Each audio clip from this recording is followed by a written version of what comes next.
Hey, welcome into NFL Kickoff Live. It is the best hour of football talk every single Friday. We'll go around the NFL, talk about every team and every game. And of course, we'll get you local insight that you can't get anywhere else but right here on Locked On. I am your host, Tanitra Batiste, and alongside me are Jarvis Davis and Kyle Krabs. And we'll go right to Thursday night football. I don't really know what to say about that other than it was a typical Thursday night football game. It was the Chicago Bears and the Carolina Panthers. Probably don't need to say much beyond that other than to say somehow the Bears eked out the 16-13 win. And so the battle for the number one pick in the 2024 draft continues. And so that's kind of I think that's what everybody was really watching to kind of see who positioned themselves properly for the player slash QB they want to get for next year. But you guys, I mean, Kyle, when you took a look at that game, kind of what did you see in the back and forth, dare I say, between Bajent and Young and the Bears and the Panthers, and who was lesser of two evils last night? Yeah, Chicago rolling out of that game just cackling because they get the win and they have the Panthers first round pick. They keep Carolina at the one win on the season. So they say, oh, okay, nice. We'll double dip. Don't mind us. Yeah. I think the Tyson Bagent story is really cool as a guy who was an undrafted free agent. He played Division II football, goes to the Senior Bowl, is undrafted, gets an opportunity. I think he was the fourth quarterback into camp going for Chicago. And he made some nice throws. You know, he had a really live arm in the pre-draft process when you watched him. And I think it's short week at home on Thursday Night Football is how Chicago ends up winning the game just because it's such a short turnaround from the previous week. And somebody had to win it. Somebody had to win it. Carolina, I thought, really did themselves a disservice at the end of the game with how they approached the 2-minute offense. But that's kind of the thing with this offense with Bryce Young is between Bryce Young and how he sees the field right now and the performance of the offensive line and the supporting cast that really can't get separation down the field. They're really limited in how they can throw the ball. And I thought you saw that manifest where the best we could scratch out in a 2-minute offense situation with timeouts was a 59-yard field goal. Yeah, I thought the same. I thought it was poor clock management by their coaching staff. And I thought you're absolutely right. It just showed the guns that Bryce Young doesn't have to be able to get it down the field. And there were moments in time, and don't get me wrong, I understand, KC, that with injuries that have plagued Bryce Young here and there, he may not have wanted to kind of stretch the field, kind of just get that yard that he needed to extend the drive. But in my mind, I thought, on the same token, if you could have gotten even 3 more yards on that particular run, 5 more yards, that thing gives your kicker a 54-yarder versus, say, a 59-yarder. And maybe we're talking about a game that goes into overtime and plays itself out a little bit differently. But Jarvis, what did you see in watching that Thursday night football game? I don't know about everybody else, but I enjoyed the Deontay Foreman revenge game. Sure, you know, but seriously though, I really think that. And then, DJ Moore as well, know how he got to get down with that. But for me, I thought it's just fascinating to see that, hey, we're trying to get the number 1 overall pick and we have to win. Yes. Like that, I thought that was just absolutely amazing to be able to see that. It was kind of interesting to see that. So, but I just think that the Bears have just been interesting but non-interesting throughout the entire year because with the whole drama with Justin Fields and everybody clamoring for Tyson Bagent, I'm just like, all right, okay, cool. Let's see what the kid got. Like I said, the storyline is great. As a person who played in Division II football, to see him get the opportunity that he get, I think that is absolutely amazing. Kudos to you, and I hope he continues to take advantage of it. At least show teams that he actually belongs in the NFL. So. But it just what they're going to do with Justin Fields and him could continue to remain out, with an injury and what they're going to do if he comes back or when he comes back. So it's just and on the other side of it with the Carolina Panthers, just watching Bryce Young, just like who is he throwing the ball to? You got Michael Strahan out here catching balls. I know his name is Strong for all you smart folks, and then you got Adam Thielen out here trying to squeeze whatever he has left in the tank. It's just Mingo, the wide receiver out of Ole Miss, like not really doing anything, not living up to his draft spot. It's just he just doesn't have anything surrounding him worth talking about. And in the offensive line, they tried to improve it, but it still can be shaky from time to time. So for me, it's just like I think it's a little unfair for people to kind of have come to the conclusion about Bryce Young and what he's going to be in the NFL going forward. And I just think that just sucks. And then you got a new offense coordinator, Thomas Brown, calling plays as well. So he's already defending some of his play calls and rotations and stuff like that.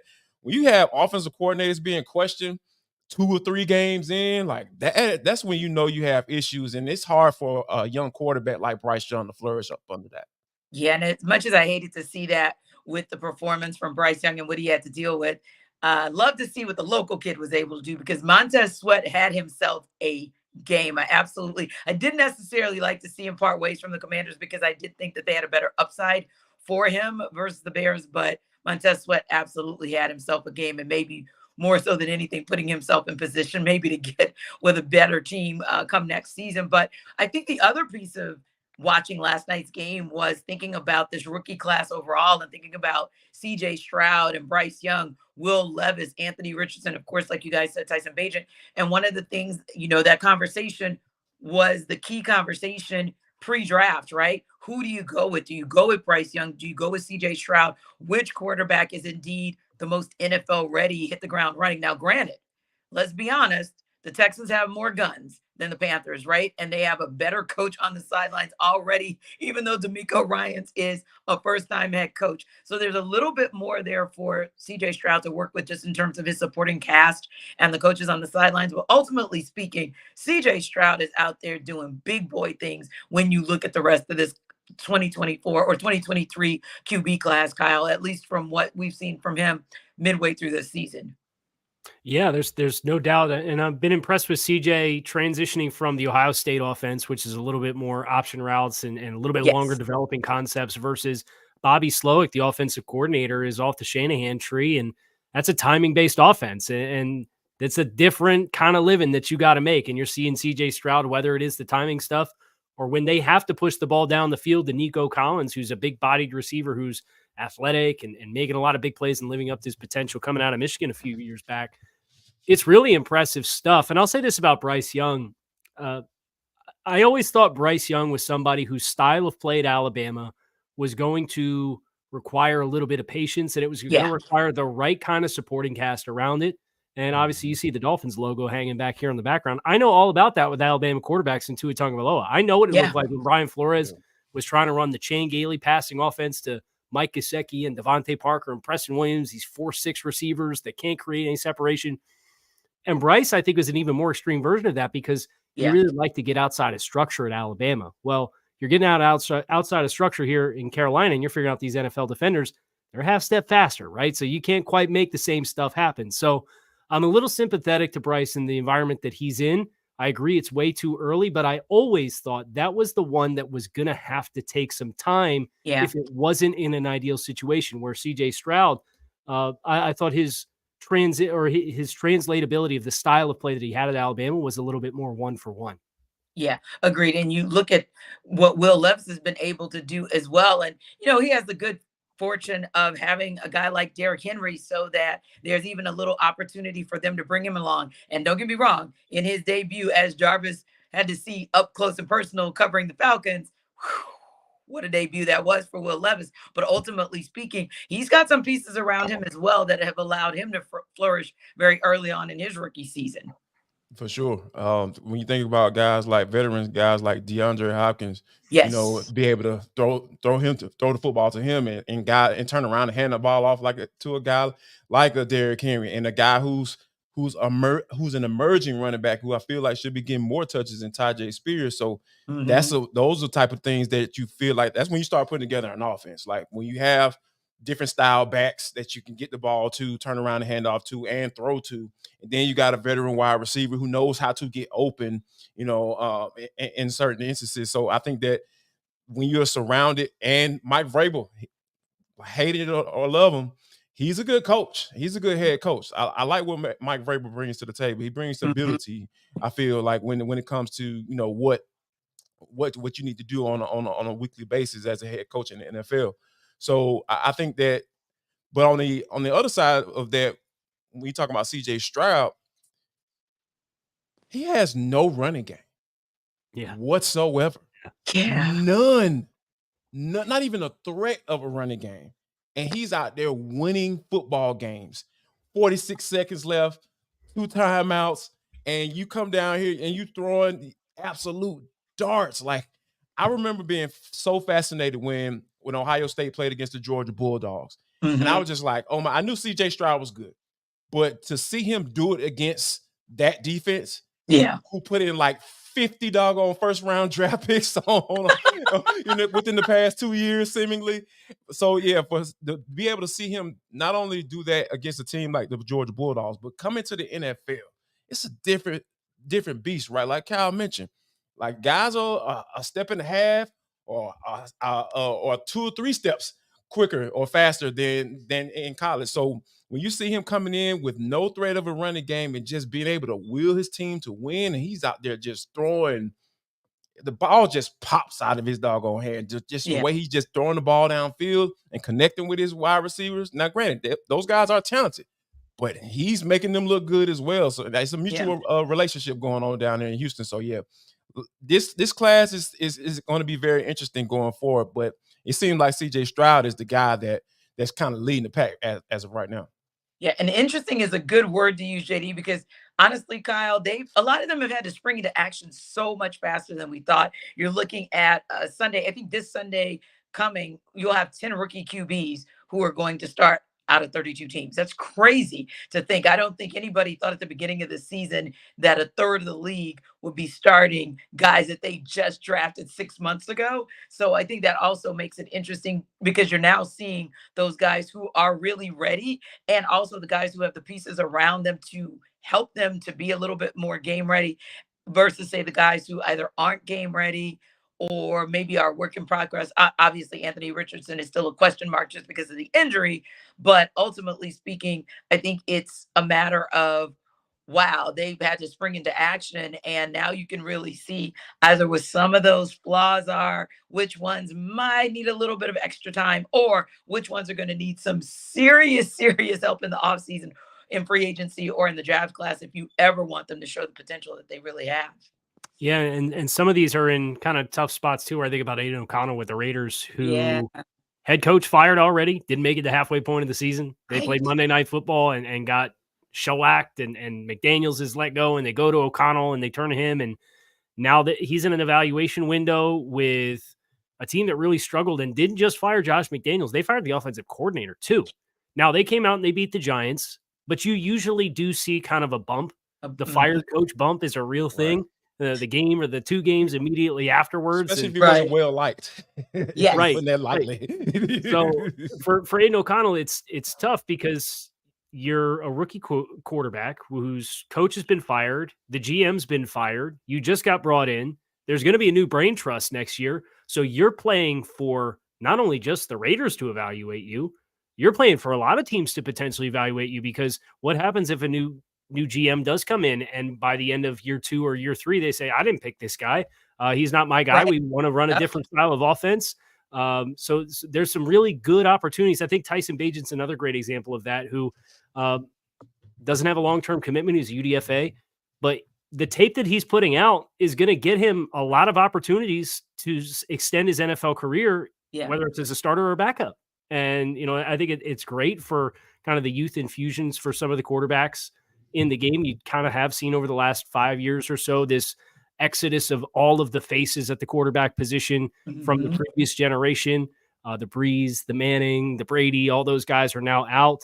So getting some young guys in here and some opportunities to see who can really strike and take advantage of it. It's one of the really fun storylines in the back half of the season.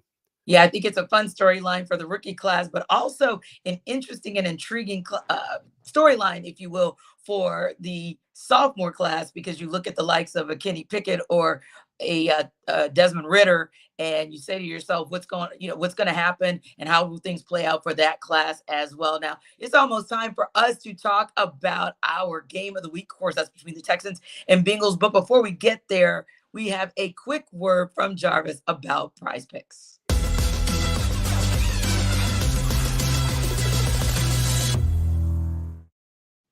Guys, with basketball season right here, first of all, let me say this. This episode of NFL Kickoff Live is brought to you by Prize Picks. And now you can pick combo projections across football and basketball from the Specials League, a league created specifically for combo projections that includes 2 or more players from different sports or leagues. For example, if you want to get the Kane, LeBron James, plus a Travis Kelce and a 10.5 combo of 3 points made plus receptions, you can do that. And you also can want players alongside some of the Prize Picks favorite players like rapper Meek Mill and comedian Andrew Schultz. You can now find community plays on the promo tab of the app to view entries from some of the biggest names in the Prize Pick community each week, guys. And plus, if an injury happens, guess what they do? They even offer a reboot policy so that your entries stay in play even if one of your players get injured. For football and basketball games, if you have a player who exits the game in the first half and does not return in the second, that player is rebooted. Prize Picks is the only daily fantasy sports platform with an insurance policy. I'm telling you guys, injury insurance policies. So make sure you check out prizepicks.com/lockedonnfl. That's prizepicks.com/lockedonnfl because this is daily fantasy sports made easy.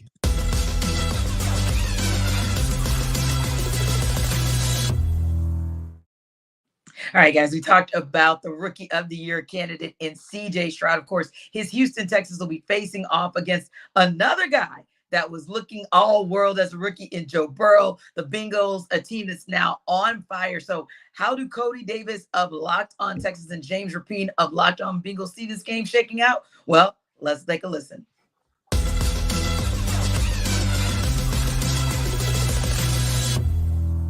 I think it's important for this defense to get off to a fast start against CJ Stroud and Tank Dell and Nico Collins and to just let this offense know that they're not going to pick up where they left off against Tampa Bay, where they were just firing on all cylinders and really, really hot. I think that's important for the Bengals because if a young team gets some confidence early in the game on the road and that fire's going, it's tough to put it out sometimes, even though this defense has been really good and has rebounded after giving up opening touchdowns to the Bills and the Seahawks, just naming a few recent games for the Bengals that they ended up winning and the defense rebounded. But you don't want to have to rebound this week. I think you want to get off to a quick start on defense, take control that way and not let CJ Stroud get into a rhythm. Certainly not let their ground attack get going at all. You mentioned the struggles on the ground. If you can do that, I like their chances at home. And I'm going to pick the Bengals. I don't know prediction-wise exactly what I'll do score-wise. I can do that on Thursday's episode of Locked On Bengals, but I'll pick the Bengals in this one. I do think that it could be a more competitive game than most thought when the schedule came out and they were playing the schedule game. I'm excited to watch it for sure. And so the storylines, it's a bigger game. I could see the Texans winning. I'm not going to dismiss that, but I know I'll take the Bengals in this one. I could see the Texans winning too, but once again, my concerns for these injuries at key positions, I think at some point it might hamper their ability to win against one of the best teams in the AFC, one of the best teams in the league, if you're being honest. And, I'm looking at Cincinnati from afar every single week. It seems like you guys are, gaining that momentum, that steam of getting back to the level that you guys were last year. And I look at the Texans, I'm like, I think this game can definitely be a measuring stick in terms of to see how realistic the quote unquote playoff run we're all hoping that we get here in the city of Houston. But I just think maybe more so in the second half, the absences to a lot of these guys might turn in favor of Cincinnati. And James, as you mentioned, and for what I saw against the Bills, Joe Burrow is starting to get it going. Not saying CJ can't match him toe for toe, but I just think that this one might go in favor of Cincinnati.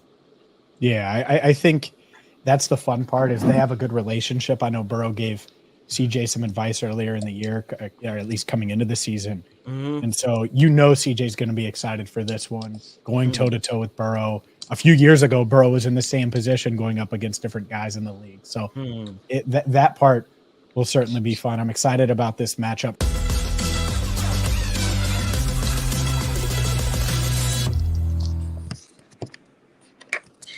All right, guys. So it's interesting because as I'm looking at this, I'm thinking to myself, the question that I have to ask hurts my soul because after the Bengals started 1-3, now they won 4 straight, which means that over in the AFC North, they are tied with my Steelers, they are tied with the Browns, and of course the Ravens are atop the division. But Jarvis, do you feel like with this 4-game run for the Bengals that Cincinnati's back? Absolutely. Boo, but okay. Absolutely. Joku has completed 76% of his passes in the last 4 games. Absolute ridiculous. 10 touchdowns, over 1,100 yards, only 2 picks. Yeah, this man is absolutely back, and I think this is going to be an intriguing matchup.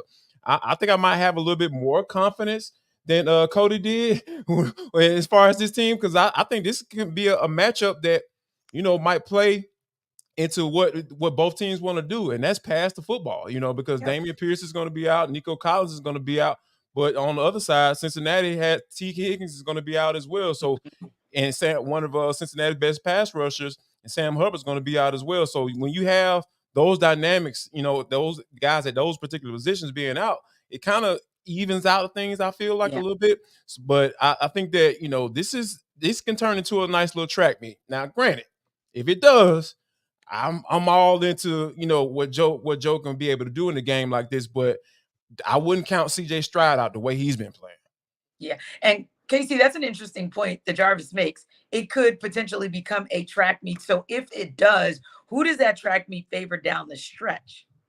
I think the team that has had the players that have been there and done that and have more experience in these spots is where I would probably lean with Cincinnati. It's a home game for Cincinnati as well. That's a really tough environment to go in and execute, not make mistakes. And for all the talk about this Cincinnati offense, the Bengals defense has forced 10 turnovers in the last 4 games. And that has really helped. If you look beyond the first game of the season when Joe Burrow came back and they had 67 passing yards, but still had 2 turnovers, like by and large, this has been a team that largely when they win the turnover battle, they're taking care of business and winning football games, and the defense has really ramped that up. So I think Houston's going to move the ball. The question is, can you avoid those 3 or 4 plays and mistakes that can so easily turn what could be a 31-point output to a 17 or 20-point output and give the other team a short field on a couple of occasions? And I think that's the concern for a young quarterback going into a tough environment like this, especially because, listen, he's going back to Cincinnati, right? Like that's right on the doorstep of Columbus. He's going to be juiced to go back there and play for sure. Yeah. And I just think there's a lot of the inexperience element versus Cincinnati that I just don't really like for Houston in this game. Yeah, and it could turn on a dime with something like exactly where is Jamar Chase in terms of his health and whether or not he's going to be that game time decision and whether or not he's going to be good enough to go. But I also like something that you just pointed out, Kyle. Jarvis, we don't often talk about the Bengals and their defense, right? And understandably so, because the Bengals have had a prolific offense for the past couple seasons, and we're starting to see that prolific offense return in a major way, thanks to Joe Burrow being back to his Joe Burrow self, doing Joe Burrow things. But yeah, that defense could also be critical. And where my mind goes is back to the track meet. If we're looking at something that's 38-35 or something in the high 20s, it may come down to that one defensive stop at the end that makes that decision or decides that game for the Bengals in favor of the Bengals. And maybe it is because we're having this conversation because it is about the defense and not necessarily what the offense does. Yeah, I think that when you think about what the job that Lou Anarumo has done, we see like the type of guys that he is able to, how he's able to coach those guys up, and not only coach guys up, but because a lot of times when people use that term, people think that, oh, the guy's not that talented. No, they've had some talent. Like we've seen that down here in Atlanta with what Jesse Bates was able to do his first few games. You see the experience and the knack that he has for the ball like that. I mean, yes, sure, that's natural. Some of that's natural, but yeah, you could tell he's been well coached also. So I think that's what Lou Anarumo brings to the table, just from a coaching experience and being and working with these guys and being there for quite some time. It's no secret that this guy was being bandied around and maybe potentially being a head coach. So when you have that type of Midas touch, so to speak, in that locker room, yeah, like I can see them this game coming down to play being made by whichever defense, and I can see Cincinnati definitely coming through with that. Now, Kyle, this is a critical game. Not that it's not critical for the Bengals as they continue to kind of catch up to the Baltimore Ravens in the division, but also for your Houston Texans because they're 4-4, and of course they're chasing the Jacksonville Jaguars at 6-2. But most importantly, they're probably chasing a wild card spot. What do we need to see out of the Texans in order for them to move to 5-4? Yeah, I think their margin for error is pretty slim. That they're going to have to get more balance going offensively than what they have had. I think if you are one-dimensional against Lou Anarumo with the exotic coverages that he presents and how he changes the picture and he will pressure you and they're very aggressive, that's not a recipe that you particularly love against a rookie quarterback. So I think you're going to have an uncharacteristic game up front. And when you're trying to block guys like what the Bengals have on the interior with DJ Reader and the physicality of the line and the speed of the linebackers, it just doesn't feel like the mix that's going to happen. But I will say this, I think you make a great point, Teenager, about the wild card component at 4-4. It's all going to be on the table with whatever happens, right? Because you have Arizona at home, then you have Jacksonville at home, and you already beat Jacksonville by 20 points earlier this season. Yeah. You get the Denver Broncos, your next 3 games after that, and you have 3 more divisional games between the Titans and Colts. So you're going to have opportunities if you're Houston to make a play to push for double-digit wins, regardless of whatever the game is or the result of the game is against Cincinnati. I think this is a bigger game for Cincinnati to take care of business because they do have divisional expectations. They do have aspirations to climb all the way out of this thing and be the 1 seed because they play all these teams in front of them in the standings. They just beat the Bills. They got the Chiefs in week 17, I believe, later this year. They got the Baltimore matchup coming up. So Cincinnati, they have a chance to climb all the way back out of this hole, but you can't drop a game like this if you're going to do it. And I think that's a great call too, Kyle, because this is, if I'm correct, the only division in the entirety of the NFL with all 4 teams having a winning record. 3 out of the 4 teams, 5-3. And of course, I think Baltimore's 6-2. So when you look at that overall, the competition is fierce and, it'll be tough enough to get out of your division. It's probably, similar to Jarvis, how it is here for the Falcons and what's going on in the NFC South, where you're pretty much, if you want to get into the playoffs, you just got to win the division. That's probably your best route. And that might be the case for the Bengals and really the entirety of the AFC North.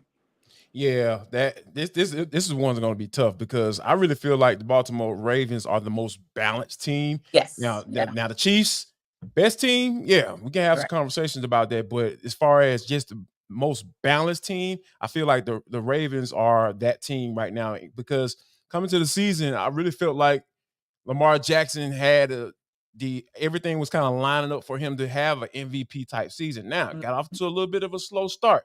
Now Todd Monken is starting to find the flow with this offense, and I think that he's a type of guy that had the reputation in his previous stint in the NFL of being pass happy. Came down to Georgia, and hey man, we got some really good tight ends, and we like to run the football. Okay, let's run some 12 personnel and get this offense cooking. Now being able to make those necessary adjustments. Get a couple, get some national championships under your belt, and then now you move into the NFL trying to do the same thing. You got this exceptional talent at the quarterback spot that you can use his legs, and he has an arm as well, can sit in the pocket and make throws also, and you're just getting him acclimated to not necessarily installing your offense, but how does your offense fit what he can do and what he can do best. And I think that's what we're starting to see a product of that now. So this AFC North division is going to be very tight as we go down to the second half of the season. Oh, yeah, definitely down to the wire. Now, as we prepare you for this NFL week with Sell Me Why, here's Jarvis to prepare you guys on how you can have better health with Jace Medical.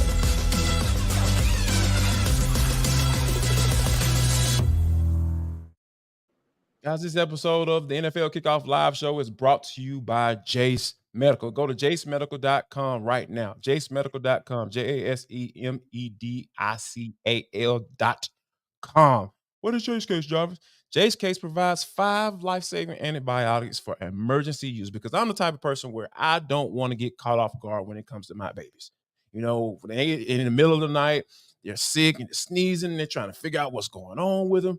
I'm telling you, Jace Case got everything right there just for you. I'm talking about life-saving antibiotics. All you got to do is get a Jace Case. To get a Jace Case is to fill out a simple online form, and in some cases, jump on a quick call with one of our board-certified physicians. No flugazing, none of that stuff.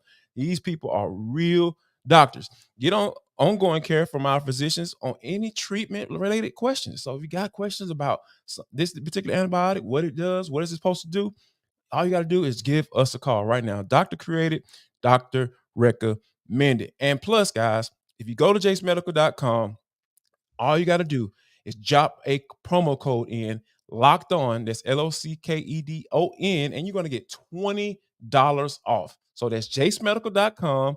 Put in the promo code locked on, and you're going to get $20 off your purchase. Make sure you guys don't get caught off guard.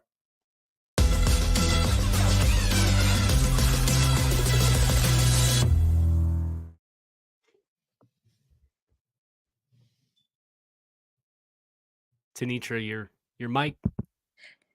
Hey, I did one of those things that people do on Zoom, like the old people. I did it last week. I know, right? Did it like my mom. I was so making sure that I didn't talk. I'm like, no, now you want to talk. But anywho, what I was telling you guys, and thank you for catching that, KC, is as much as I hate to give the Baltimore Ravens all the credit in the world, I definitely also want to check that and make sure we know that they are 7-2 because they've actually played 9 games through the season and are truly, truly sitting atop that AFC North, which means it's going to be such an intriguing battle this coming weekend between the Baltimore Ravens and the Cleveland Browns in the AFC North. Browns are 6.5-point underdogs to the Ravens. And here's Jeff Lloyd of Locked On Browns to sell you why the Browns will cover that spread. Hey, Cleveland Browns fans, Jeff Lloyd from the Locked On Browns podcast, giving you 3 reasons why the Cleveland Browns at worst should be able to cover the spread Sunday in Baltimore against the Ravens. As we all know, the first matchup between the Ravens and the Browns, Deshaun Watson missed the game. Deshaun Watson's last 2 complete starts for the Browns, he has been extremely accurate. He has been turnover-free, being able to extend drives, even if they don't get touchdowns, they've been getting them down closer to at least get into field goal range. The Ravens, although they have some players in this game that they did not have the first time around, Deshaun Watson is supposed to be the franchise quarterback for the Cleveland Browns, and he is a guy that's supposed to be a difference maker in big games like this. The defensive side of the ball, the defense has been playing lights out to this point, and now you're starting to see the depth of the Cleveland Browns defensive line, and they did a pretty solid job of holding the Baltimore Ravens running game to at least a standstill the first time. The Ravens only averaged 4 yards per carry. Granted, some of that was on some bigger runs from Justice Hill, the main back, Gus Edwards. The Browns were able to control that day. Lamar Jackson, they were even able to keep him within limitations as far as what Lamar can do with his legs. The Browns defense is only getting better, so you figure that this will still play in a second time against the Ravens, even though this game is in Baltimore. The Browns offense, Browns defense, and this is the key to having Watson back here, is understanding what the Browns have in Dustin Hopkins. Dustin Hopkins, to this point, is actually having a better season than longtime Ravens standout kicker Justin Tucker. If they can keep the drives going and they can at least get in a field goal range, Hopkins has been pretty much automatic to this season, allowing for the Browns to keep this game close in score.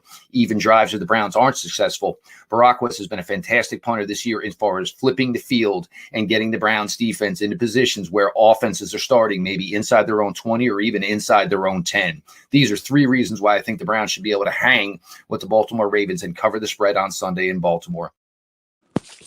All right, guys. Are you sold, Kyle, that the Browns will actually cover this spread? They, of course, are 6.5-point underdogs. See, now I did it. This one's tough. I got your back. This one's tough. This Ravens defense is so stout. They are astronomically good as far as creating turnovers, as far as what they're able to do in the run game. They are only allowing 4.0 yards per carry. They are allowing 4.1 net yards per attempt. So teams are getting about the same amount of yardage trying to pass the ball against this defense as they are trying to run the ball against this defense, which is opportunistic in getting turnovers, whether it's Jadeveon Clowney or Kyle Van Noy, who they picked up off the street mid-season. This pass rush group for Mike McDonald, the defensive coordinator, is killing it. So I love Cleveland's defense. But if I look at Baltimore's offense versus Cleveland's defense, I think Baltimore's offense spreads the ball around a little bit more effectively. They have more guys that can contribute at a high level versus the Browns defense or the Browns offense against the Ravens defense. You have Nick Chubb, who's out. You have both offensive tackles who are out. That is a bad mix to stay balanced offensively and to buy Deshaun Watson the kind of time that he's going to need to have success. So I'm probably fading the Browns to cover the 6.5. Yeah. And Jarvis, that's something that we've talked about in the past. Just Zay Flowers is just unbelievable with what he's able to do. Odell Beckham Jr. is still solid. And of course, the Ravens low key have always had a nice tight end room, right? Mm-hmm. And so having someone like Todd Monken, who, as you mentioned earlier, he can work some 12, if not some 13 personnel. You've really got some good pieces for him to work. And of course, that O-line, who has been maligned, just like the Steelers, of course, the last couple seasons with injury, they're looking really good now. So yeah, you've got a Ravens offense that, to Kyle's point, that defense is stellar, but man, they've now got the complementary pieces on the offense to match what they've gotten from the defense the last couple seasons. Yeah, and it's kind of refreshing to see, right? Because like the knock on Lamar Jackson, which has just been so weird when it comes to from an evaluation standpoint. People didn't think he can run a pro style offense, but he ran Bobby Petrino, for those who don't know, Bobby Petrino's offense at Louisville, and he ran it to the T. It was just a matter of him making sure he didn't take unnecessary hits. You know, of course, the stability questions came in, so that was understandable. But for him to be able to come into this season with an OC that, hey, I trust you to run the football. I mean, be able to throw the football from the pocket. I know what you are capable of doing, and I'm also going to use your that skill set, right? That you have to take advantage of, and it's just a matter of making sure when to tap into that, you know, at what particular point of the game. So, because when you understand when to use those things, like, you can just really just mess up a defense. Now, granted, Cleveland Browns just coming off giving the Arizona Cardinals a goose egg. So this is a really, really good defense. So Myles Garrett is playing on an MVP type level. I ain't talking about defensive player of the year. I'm talking about league MVP. Like, I put defensive lineman up in that category. I know people always want to just talk about quarterbacks, but I put him in those type of conversations, because that's the type of difference maker that he is on for that team as a whole, not just the defense. So for me, I really feel like this is another opportunity for Lamar to put his stamp on this MVP candidacy. And I think I wholeheartedly believe that he's going to do that. But on the other side, though, Cleveland, you got Deshaun Watson, like Jeff pointed out. You know, he's had some solid, some pretty clean games. But when you talk about missing 3 of your top offensive tackles against the sack leading defense in the NFL with 35, they got 35 sacks almost at the halfway mark, a little bit over the halfway mark. Yeah, that's going to be a hard task, T. I'm not saying that the Ravens are going to goose egg these guys, but it is setting up for this Ravens defense to continue to do what they do, and that's dominate opposing offenses. Indeed. What a difference a year makes, because, this is a well-rounded team where a year ago we didn't even know if Lamar Jackson was going to be suited up in a Ravens uniform. And now here we are now. Kyler Murray, speaking of a guy that returns for a different reason, of course, but he's returning from injury. We got the official word earlier today that he will get the start Sunday against the Falcons. The Cardinals are 1.5-point underdogs to the Falcons, but that line has been moving now that we've gotten that word about Murray. And it's been moving in favor of the Cardinals. Here's Alex Clancy of Locked On Cardinals to tell you why the Cardinals will cover that spread. Why will the Arizona Cardinals cover the 1.5-point spread on Sunday at home against the Atlanta Falcons? I'm glad you asked. I'm Alex Clancy with Locked On Cardinals. There is one name, and I think you know who it is, coming back off the PUP list after tearing his ACL from last year. Number 1 in your hearts, number 1 on his jersey, and it's Kyler Murray. All joking aside, Kyler Murray coming back and now being able to implement Drew Petzing's offense could be a recipe for a great offense for the Arizona Cardinals for years to come. Kyler Murray elevates everybody on the offensive side of the ball. And regardless how lesser than talent-wise the defense is, the offense needs to take charge. And I'm pretty sure they will against the so-so defense of the Atlanta Falcons on Sunday. Not to mention James Conner coming back off the IR. So the Cardinals have their 1-2 punch in the backfield with the run-first offense that Drew Petzing has implemented, an offense that's kept the Arizona Cardinals in games for the majority of the 2023 season with Joshua Dobbs at quarterback. So 1.5 point spread from our fans at FanDuel, I think, is giving Kyler Murray the credit he deserves, because this line was a lot wider than where it currently sits. So why will the Cardinals cover the spread? Kyler Murray makes Hollywood Brown better. He makes Michael Wilson better. He makes Trey McBride better. He makes James Conner better. He makes the offensive line's job not as difficult as it's been through the first 9 weeks. And again, while the defense isn't what it needs to be in an effort to compete from a defensive standpoint, the power and talent that Kyler Murray brings is the main reason why the Cardinals will cover the 1.5 point spread on Sunday against the Falcons. All right, guys, I am going to be nice to Jarvis, and I'm going to throw this one to Kyle and ask whether or not the Cardinals are going to cover the spread, and if so, tell us why. I think they have a decent chance, just because I do not like what the Atlanta Falcons are doing right now. And you and everybody join the club. Right. No. And Arthur Smith getting all sassy about it in the press conferences all week long. I'm like, buddy, you got Tyler Algier 13th in the league in carries, and he's averaging 3.2 yards per carry. Maybe we should calm down on the salt here with the questions about your top 10 pick running back and his workload. Yeah. Never mind Jonnu Smith outperforming Kyle Pitts and the whole 9 yards. So I think Kyler Murray is a really fun kind of change up to throw at this game. The Cardinals to this point in the season have been very scrappy. They have put up a really good fight against some good football teams. They beat the Dallas Cowboys. I think Kyler, if he's every bit of what he was as an athlete coming back off of a knee injury, his mobility can kind of create some chaos. I don't think that I like a returning quarterback this late in the season to win his first start, though. I just think it's too much to try to jumpstart and get back into the swing of things after having missed a lot of time. I know he's practiced the last few weeks to gear up. I'll probably take Atlanta, and because the spread is so close, I'll take Atlanta to cover. But this would not be a game that I would be surprised to find out that the Cardinals did win and they are able to cover the spread. God help Falcons Nation, Jarvis, if that is indeed the case. But you do have a point, Kyle, because whether it was an actual rookie or whether it was a quarterback starting his first game of the season for a team 3 days after he landed in that city, the Falcons have been on the struggle bus with quarterbacks who just pop up and say, hey, I'm ready to get my first start of the season. So, Jarvis, how's it going to go down in Arizona in the Desert of the Sun this weekend?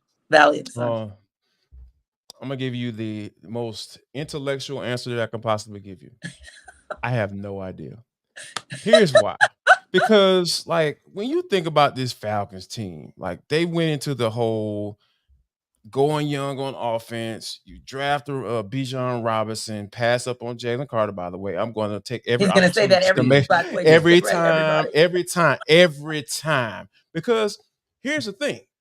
I feel like if you're in a situation where you're defending your play calling, schemes, looks, decoys, and all that stuff, and you take a guy like that, a running back in the top 10, I feel like you never really had a plan for him, because in the beginning of the year, we saw flashes. Right now, we barely see it. And then when he does get an opportunity to carry the football, he's fumbling the ball. So what is really going on with this offense? Because at the end of the day, I know I advocated for Tyler Algier to get some carries, but at the end of the day, it's all about production. Kyle just pointed it out. 3.2 yards a carry. Oh, now let's go use our top 10 running back that we drafted. Oh, let's go, make sure we get our number one wide receiver that you drafted, who has been productive when he's been on the field. Right. Let's get him back into the game and get him involved.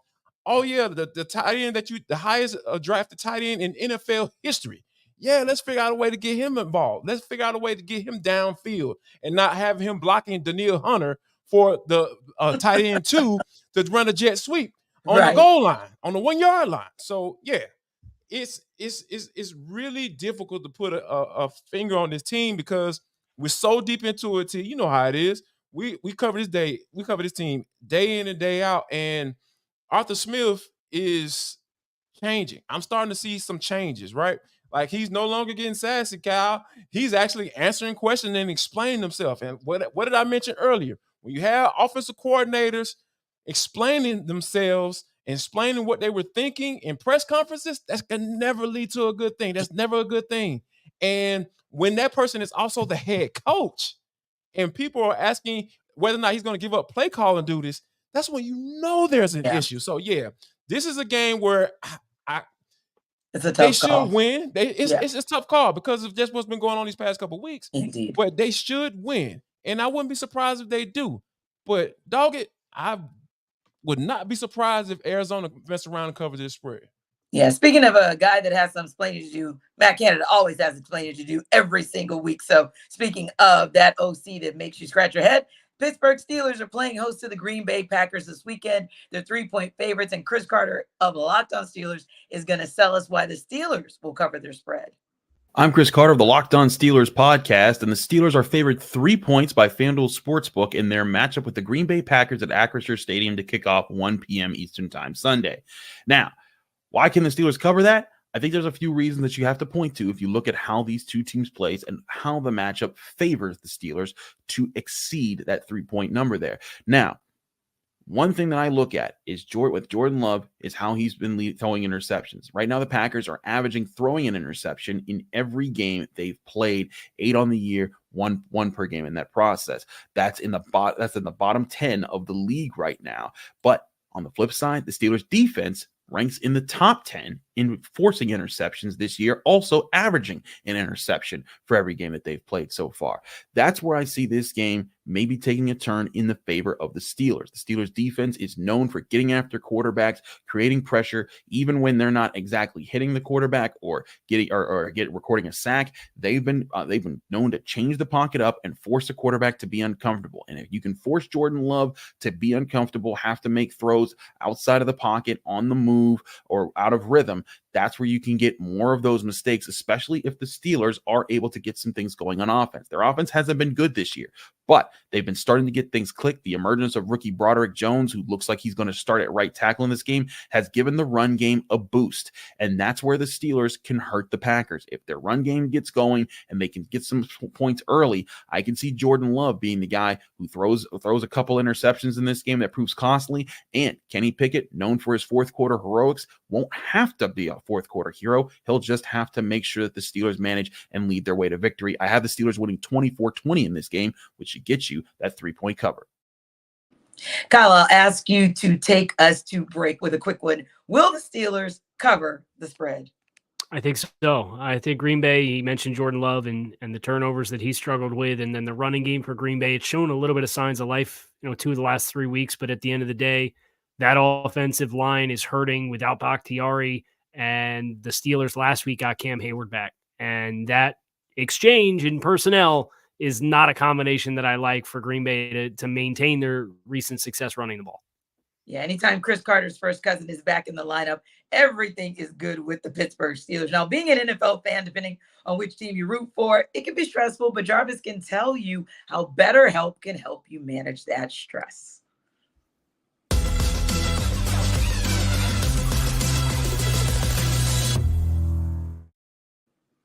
Jarvis Davis here for BetterHelp. This episode of the NFL Kickoff Live Show is brought to you by BetterHelp. Now, I was just having a conversation with my wife just the other day about buying gifts and trying to figure out how many gifts we're going to get the girls for this year and all that stuff. And you know what? That could be super, super stressful, especially when money may be a little bit tight. But guess what? I got a suggestion for you. How about you try BetterHelp? This is something new to your life that can be very positive And, it can help you with those feelings of anxiety or just stress overall. So, one of the things that, about BetterHelp that is you can be going through some things in your life and you're looking and have something to look forward to, that make you feel like you're grounded and give you the tools to be able to manage like through these holiday seasons. So you won't be stressed out about whether or not you're going to buy or how many gifts you're going to buy your loved ones. You don't have to I'll feel that way. I promise you. So if you're thinking of starting therapy, give BetterHelp a try. I promise you never regret it, because that's what I've been thinking about. I've been thinking about, okay, maybe I should see a therapist. Like, why am I having this thought? Or why am I constantly always focusing on the negative thing that's going on in my life? So no, you need to go try BetterHelp. It's entirely online. It's designed to be convenient, flexible, and it's suited to your schedule. All you got to do is just fill out a brief questionnaire to get matched up with a licensed therapist. And you can switch therapists. If you don't like that one, you can switch therapists anytime for no additional charge. So find your bright spot in this holiday season with BetterHelp.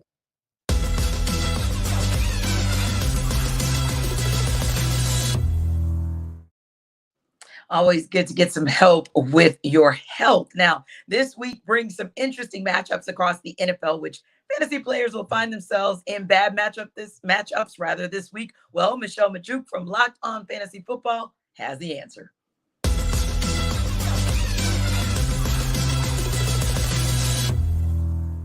There are 3 players that I'm fading heavily in fantasy due to their Week 10 matchup. First up, it's Texans rookie quarterback sensation CJ Stroud against the Cincinnati Bengals. I know, hang in with me. I know it's hard to sit him after what he did last week, but it's important to remember that Stroud, prior to last week, he wasn't doing much for fantasy, right? There was 3 straight games scoring under 15 fantasy points per game. And Stroud has also only averaged 14.6 fantasy points per game on the road this season. Plus, playing in Cincinnati is never easy for any quarterback, let alone a rookie quarterback on the road. The Bengals defense overall this year have allowed just 9 passing touchdowns all season, while coming down with 11 interceptions. They have yet to allow an opponent to throw more than 2 passing touchdowns against them this year. I do not think this is going to be a very good game for CJ Stroud this week, and I want to keep him on my bench if I can. Next up is Cleveland Browns running back Kareem Hunt. He has to face the Baltimore Ravens this week. Kareem Hunt has been very, very valuable for fantasy. He has, because he gets into the end zone every week. He's scored a touchdown in each of the last 4 games.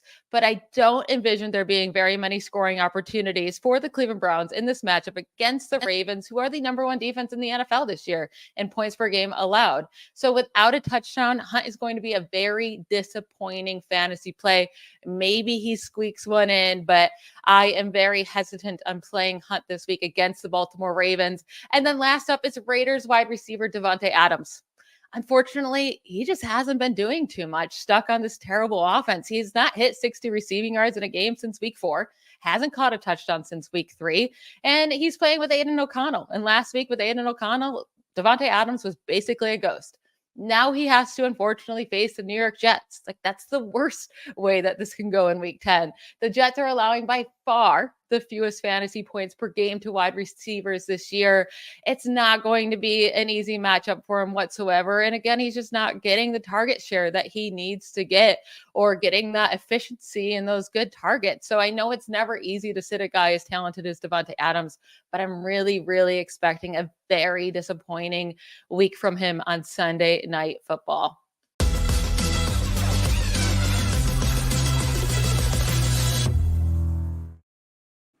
Hey guys, I trust Majuk, so I feel like I'm going to win in fantasy football this week some way, somehow. But here's the interesting thing and the intriguing thing about Vikings versus Saints. It's going to be a toss-up for them, because both of those teams, I feel like, kind of go up and down. Obviously, the Saints have taken over atop the NFC South with their win this past weekend against the Bears. The Vikings are right there, because the Detroit Lions, while still a good team, still solid, they have definitely shown that they have some chinks in the armor. So this could be an opportunity for the Vikings. The intriguing thing, Jarvis, is where Justin Jefferson kind of falls right now. He is still listed as questionable as in the last 20 minutes. That was most recent update. By the way, TJ Hawkinson is actually listed as questionable as well at tight end. So it should be intriguing to see how that kind of plays into things. But how do you feel this helps the Vikings team that is really fighting and clawing to kind of keep themselves in I'll say not so much the playoff hunt. I'll break it down even further to say the wild card hunt. Yeah, when you think about what they were able to do last week against the Atlanta Falcons, like that's unheard of. And Kevin O'Connell even reiterated as much and saying about like that's the best performance I've ever, basically I've ever seen. And when you think about the gravity of that, like Josh Dobbs didn't even know hardly none of his teammates' names. Like, yeah, I'll get to that a little bit later.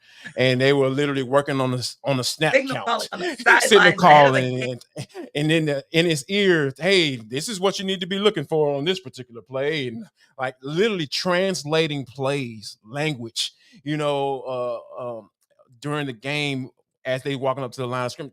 That's just type of stuff that's just unheard of. Yeah. And for them to be able to get a win like that, you get a little mojo behind yourself. You start feeling better about yourself because that team was pretty much left for dead. And then, they start to win a couple games, and then you get a big win last week. You kind of couple that with like, hey, okay, we're still in it. We still have a chance. Like you said, not necessarily to get up in the division, but like, hey, this wild card thing might be a real thing. That might be something that we can continue to strive for. So I think that when you get potentially can get a guy like Justin Jefferson back into the fold, like this is the best wide receiver in the NFL. So like, I don't care who's at quarterback. If he comes back and he's eligible to play, like that's gonna be a big boost for the guys in purple and gold. Yeah, and it's very interesting that you mentioned that because the Saints are kind of that team as well where I don't know if I won't say left for dead. I'll call them left for life support because I'm not really sure. We didn't really know what to make of them, quite honestly, with Derek Carr coming in, didn't kind of know what he was going to bring to the table and a lot of up and downs. But honestly, Kyle, I kind of use this term. I call them a little scrappy. I think their secondary is kind of like a little scrappy. They show up. And of course, Demario Davis had himself a game late last week to seal the deal for the Saints. But you got to think about like Paulson Adebo, Marcus May, Tyrann Mathieu, and somehow, some way, Marshawn Lattimore every now and again. They actually showed up at the right moments last weekend. That could be an opportunity for them to show up at the right moments this weekend if they look to win this game as well. Yeah, and that Saints team that they defensively through 9 games have only had 3 in which they have allowed more than 20 points defensively. They're quietly, pretty impressive metrics. They forced 18 turnovers, which is second in the NFL thus far this season. From a passing game perspective, we're talking about the impact of what Justin Jefferson would do. 5.4 net yards per attempt on opposing quarterbacks passing against the Saints defense is the 5th best mark in the NFL as far as suppressing opposing passing offenses. So if you don't have Justin Jefferson, you really don't like what that math looks like. They're also one of the best defenses on third down. They're 34% on third down defensively against opposing offenses. So they get off the field if they get you into third down at a really high rate. So you need that needle mover. I don't think this is, New Orleans has been had a little bit rushing against when you run the ball against them. I don't think the Vikings really have the running game to do that. So if you are going to win this game, you're going to need big contributions from the passing game. And I don't think that happens unless you do see the return of Justin Jefferson, who's obviously still very much in limbo for this game. Indeed. We got some really great matchups coming this weekend. You got San Francisco heading to Jacksonville. You got people head scratching saying, how in the world are the 49ers the favorites heading into Jacksonville, a 6-2 team that is really showing themselves to be quite solid.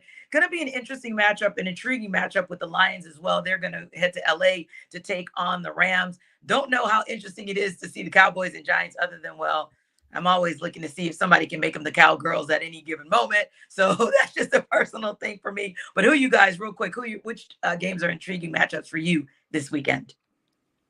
I got to say the San Francisco 49ers, Deebo Samuel potentially on track to come back and play. Wow. Brock Purdy, what you going to do? What you going to do? How about you, Kyle? Yeah, it's that same game for me. And I'm looking at Trent Williams, who doesn't sound particularly promising for his return. I'd pick San Francisco to win the game if Trent plays, but if he doesn't, I'd pick Jacksonville just because I think that defense is really physical. They are also getting a lot of turnovers. They're pretty stout up front, and that 49ers offensive line, it's Trent Williams and a bunch of young guys that have kind of bounced around and haven't been fixtured starters. So they really need Trent to be the glue for that offensive line. And if he's not going to play, I don't like that mix against Jacksonville with heavy-handed guys like Devon Hamilton in the middle and with Trayvon Walker, the defensive end, playing on the edge. All eyes on Duval this weekend. Thanks so much, guys, for stopping by NFL Kickoff Live. For Kyle Krabs, Travis Davis, I am Tanitra Batiste. Don't forget to come back next week.